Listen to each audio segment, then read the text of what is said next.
नमस्कार मित्रांनो, स्वागत आहे तुमचं पुन्हा एका नवीन व्हिडिओमध्ये। तर मग चला या येत्या आठवड्यामध्ये निफ्टी आणि बँक निफ्टी कशा प्रकारे परफॉर्म करू शकतं हे जाणून घेऊयात। तर हा आहे बँक निफ्टीचा वीकली चार्ट। या वीकली चार्टमध्ये एक छानपैकी पॅटर्न इथे आपल्याला तयार झालेला पाहायला मिळतो। आता ही प्रत्येक कॅन्डल एका वीकची कॅन्डल आहे आणि यामध्ये ज्या शेवटच्या दोन कॅन्डल तयार झालेल्या आहेत तर याच्यामध्ये आपल्याला काय दिसतंय, आधीच्या वीकमध्ये एक मोठी वीक वरती तयार झाली आणि खाली एक बॉडी तयार झाली।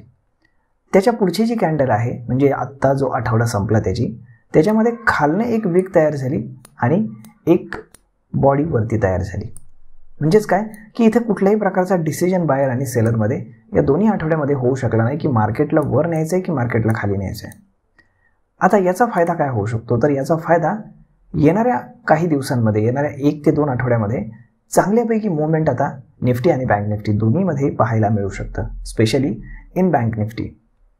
याच्यामागचं कारण हेच आहे की इथे जर तुम्ही पाहिलं तर कुठलाही डिसिजन न झाल्यामुळे आता डिसिजन होण्याची शक्यता जास्त आहे। म्हणजेच काय, तर डाऊन साईडला जर पाहिलं तर ऑलमोस्ट 500 पॉईंटची रेंज आहे आणि अप साईडला जर पाहिलं तर ऑलमोस्ट 500 ते 600 पॉईंटची रेंज आहे। तर या रेंजमध्ये मार्केट कुठल्या तरी एका बाजूला ब्रेकआउट देईल, आयदर ब्रेकडाऊन देईल, हे आपल्याला पाहावं लागेल। त्यामुळे येणाऱ्या काही दिवसांमध्ये मूवमेंट मात्र चांगलं पाहायला भेटेल। आणि ही जी इनडिसिजन कॅन्डल आहेत ह्या दोन्ही, तर अशाच प्रकारचे तुम्हाला इनडिसिजन कॅन्डल्स पाहायला मिळतील आणि त्याच्यानंतर तुम्हाला पाहायला मिळेल की कशा पद्धतीनं मूवमेंट येतं। इथेही तुम्हाला त्याच पद्धतीने एक इनडिसिजन कॅन्डल पाहायला मिळाली आणि त्याच्यानंतर एक ट्रेंडिंग मार्केट आपल्याला इथे हातामध्ये सापडलं। इथे सुद्धा सेम काइंड ऑफ तुम्हाला पाहायला मिळाले की खालच्या बाजूला एक वीक तयार झाली, त्याच्यानंतर पुन्हा एक वीक तयार झाली आणि एक ट्रेंडिंग मार्केट आपल्याला त्यानंतर पाहायला मिळालं। इथे सुद्धा तुम्हाला सेम काइंड ऑफ सिच्युएशन पाहायला मिळते। आता हा जो पॅटर्न आहे हा सपोर्ट किंवा रेजिस्टन्स याच्या आसपास तयार झाला पाहिजे तरच त्याला जास्त महत्त्व आहे आणि इथे आहे एक सपोर्ट।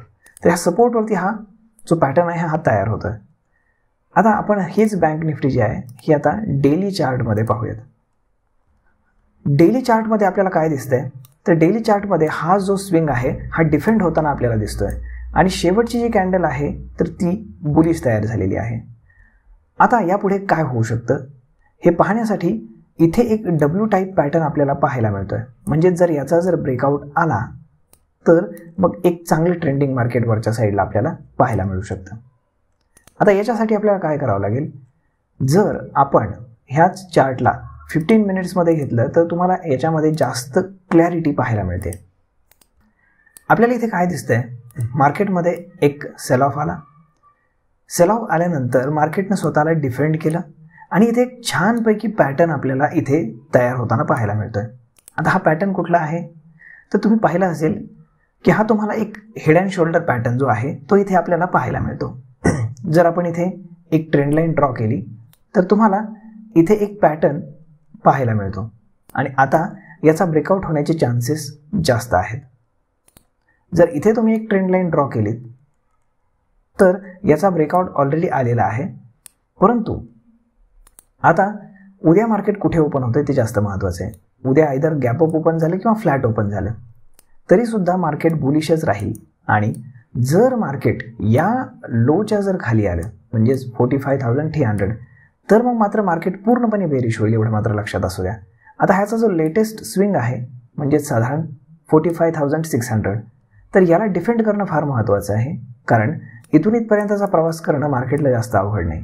त्यामुळे जर मार्केट गॅप अप ओपन झालं तर मार्केटनं सस्टेन होऊन पुन्हा वरती जायला हवं, नाही तर मार्केटनं या एवढ्या एरियामध्ये ट्रेड करून बुलिशनेस दाखवून पुन्हा वरतीच जायला हवं।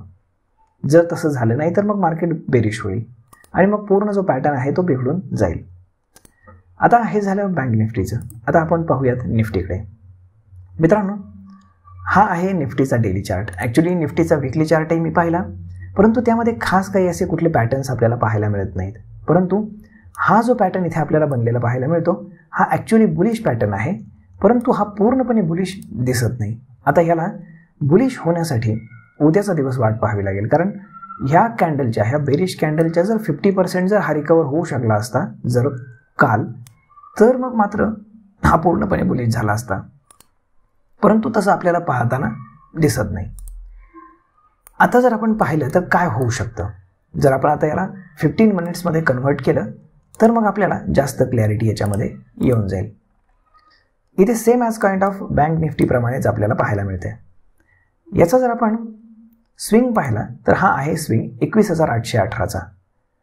साधारण मार्केट जर उद्या गॅप अप ओपन झालं आणि जर हाय ब्रेक करून वरती गेलं तर मग मात्र एक चांगलं ट्रेंडिंग मार्केट आपल्याला निफ्टी आणि बँक निफ्टी दोन्हीमध्येही पाहायला मिळू शकतं. जरी फ्लॅट ओपन झालं तरी हा जो स्विंग आहे हा डिफेंड करणं जास्त महत्त्वाचं आहे. साधारण 21,730-40च्या आसपास. आणि जर हा स्विंग जर डिफेंड झाला नाही तर मग मात्र मार्केट खाली येऊन बेरिश होऊ शकतं आणि याच्याही खाली जाऊन एक नवीन लो आपल्याला पाहायला मिळू शकतो. म्हणजेच काय, जर उद्या मार्केटला सस्टेन व्हायचं असेल पुढच्या आठवड्यासाठी, पूर्ण आठवड्यासाठी जर बुलिश व्हायचं असेल तर उद्या आयदर फ्लॅट ओपन व्हायला लागेल किंवा गॅप अप ओपन व्हायला लागेल आणि थोडं 10-15 मिनिटं सस्टेन होऊन मार्केटनं वरती रॅली द्यायला हवी आणि मग त्यानंतर आपल्याला एक चांगलं ट्रेंडिंग मार्केट आता पाहायला भेटू शकतं. तर मित्रांनो, अशा पद्धतीनं येणारा आठवडा राहण्याची दाट शक्यता आहे. कारण वरच्या बाजूला जर आपण अपसाईड पाहिली तर तुम्हाला ऑलमोस्ट साधारण 300-400 पॉईंटचं रॅली आपल्याला मार्केटमध्ये पाहायला भेटू शकते. तर मग हा व्हिडिओ तुम्हाला ट्रेड करण्यासाठी ही इन्फॉर्मेशन नक्कीच उपयोगी पडेल, आय होप. तर मित्रांनो, भेटूयात पुढच्या एका नवीन व्हिडिओमध्ये. तोपर्यंत तुम्ही चॅनलला सबस्क्राईब करायला विसरू नका. धन्यवाद.